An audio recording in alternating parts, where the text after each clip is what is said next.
हा का? So guys we are starting Sankranti special blog. हा काहीतरी सांगतोय, त्यांच्या इथे सोलापूरला यात्रा असते संक्रांतीला. तर मग तो त्यांची स्टोरी सांगतोय, तर ऐका. First of all happy Makar Sankranti guys happy सगळ्यांना. मकर संक्रांती. तिळगुळ घ्या, गोड गोड बोला. Happy Makar Sankranti. Happy Makar Sankranti. Happy Makar Sankranti. मकरे मकरे. तर हा ब्लॉग मराठी विषय असणार आहे. ओके. मी पण ना. हा, तू ये पण ना. ये ना मग. हा ये ना. तर सगळे आमच्या पाहिजे. सोलापुरात, मी सोलापूरचा आहे, सोलापूरमध्ये या मकर संक्रांतीला ना गड्डा यात्रा असतो. आमचे ग्रामदैवत सिद्धेश्वर यांचा यात्रा असतो. तो काल जे भोगी असते त्याच्यामध्ये त्यांचा अक्षदा सोहळा असतो, जे सिद्धेश्वर कुंभार कन्यासोबत लग्न करतात. अच्छा. हो. आणि ते 7 नंदी ध्वज असतो. मी तुम्हाला दाखवतो काय असतो नंदी ध्वज. काय असतो काहीच असतो, दाखवतो, लाईक तो. हा तो तो सोलापूरचा आहे, पण तो तेलुगू आहे. तेलुगू. असे असतो. हे नंदी ध्वज असतात. Sorry, notification. थोडं जवळ घे. हा नंदी ध्वज असतो, ह्याला काट्या पण म्हणतात. ओके. आणि हे मस्त आहे. मस्त. आणि हे जे व्हाईट कलर जे घालतात त्याला 12 बंदी म्हणतात. 12 बंदी. हा 12 बंदी. ओके. नाईस. असं हे काय असतं? हे काट्या. वा. 7 काट्या. मी रील मध्ये नाही का बघितलंय, असं. ते काटे असते इकडे पण. काटे. साऊथ मध्ये वगैरे पण असं असतं ना. माहिती नाही. पोंगलच्या वेळेस करतात काहीतरी. मग आज ते काल लग्न होतो त्यांचा. मग आज ते पूर्ण काट्या गावभर म्हणजे पूर्ण सोलापुरात म्हणजे मिरवणुका भोगीला काढतात. त्यांचं लग्न होतं. आणि त्यांची मिरवणूक किंवा त्यांची पालखी ह्या काठ्या पूर्ण संक्रांतीमध्ये. सोलापुरात हा. फिरवला जातो. ओ, मग वा. मग महिनाभर तिथं जत्रा असतो. पूर्ण पाळणे हे ते सगळं गड्डा यात्रा पूर्ण असं महिनाभर असतो सोलापुरात. पूर्ण खूप मिस करतो मी खूप मिस करतो मी सोलापूरला. असं आहे ते. ओके, एवढंच आहे मला सांगायचं. तुमच्या नाशिकमध्ये काय करतात? आमच्याकडे नॉर्मल संक्रांती. आमच्याकडे सगळ्यात जास्त पतंगी.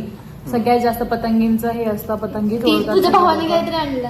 हा, त्याने खूप मोठी पतंग आणली आहे. केवढी मोठी? प्रशांतच्या पण हाईट पेक्षा जास्त मोठी पतंग आहे ती. एवढी मोठी आहे का? आणि अजून एक आम्ही म्हणजे जसं मी साऊथ इंडियन आहे, लाईक आम्ही दोन्ही कल्चर फॉलो करतो. साऊथ इंडियन पण फॉलो करतो, म्हणजे मराठीचं पण फॉलो करतो. मग कारण की आमच्याकडे सोलापुरामध्ये राहतो. मग आमच्याकडे काय करतात, रांगोळी वगैरे घालतात ना. मग त्याच्यामध्ये गायचं शेण असतो ना, त्याचं ते असं करतात ते. मग ते रांगोळीमध्ये ठेवतात. मग त्याच्यावरती बोरं, गाजर आणि तीळ. हा, तुमच्याकडे मडका. सुगडी करतात. आमच्याकडे वेगळं. बोरं टाकतात, तीळ टाकतात शेंगासाठी. कारण की ह्या महिन्यांमध्ये खूप जास्त उष्णता हवी असते, कारण थंडी असते. त्याच्यामुळे आपण तीळ खातो. असं राईट.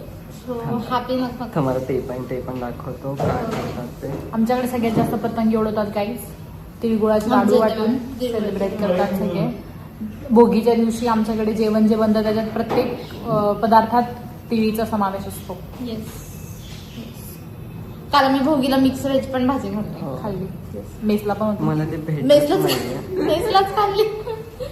मला ते भेटत नाही. दाखवतो ते शेणचं ना असं करतात. मग त्याच्यावरती बोरं, गाजर ते टाकतात. भेटत आहे मला. आणि पोंगल काय असतं? पोंगल सेम असतो. साऊथ इंडियन मध्ये पोंगल म्हणतात, इथे मकर. हा, पण मग ते कसं ते सेलिब्रेट काय करतात? ते तमिळनाडूमध्ये काय असतं माहितीये का, त्यांनी दूध उकळून ते पूर्ण असं बाहेर हे करतात. अच्छा. न्यू इयर साठी. अच्छा, जसं आपण नवीन घर गेलं. हा, तसं दूध दूध. घालतो आपण, तसं ते South साऊथ Indian मध्ये. तमिळनाडू मध्ये वगैरे तिथं असं करतात. म्हणजे थोडक्यात सांगायचं असं की सण जरी एक म्हणजे नाव जरी वेगवेगळं असलं तरी सण एकच आहे. त्यामुळे असं काहीच नसतं की ह्या रिलीजनचं त्या असं काहीच. सण एकच. थांबा मला भेटलं, बट हे लोड होत नाही. हा, हे बघा, हे असं रांगोळी करतात. आणि जे मधी आहे ना, हे जे मधी आहे ना, या दादा, मग ते शेणाचा असतो, गायचं शेणाचा. अच्छा. मग त्याला पूजा पण करतात, त्याला आपल्या अगरबत्ती इकडे वगैरे ऑफकोर्स लावतात. गोमातेला जास्त म्हणजे गोमाता आई हा खूप जास्त हे आहे. हो. पूजाच करायची ठीक आहे त्याच्यावर. guys. आता ते guys, आपण त्यांना थांबूया, Happy Mother's Day. कंटिन्यू करू आपण हे Continue व्लॉग, करूया आपण आपण सेलिब्रेशन पुढे पण बघूया. celebration. दुपारी bye. Happy Sankranti happy guys. Sankranti. Bye. चलो काम भी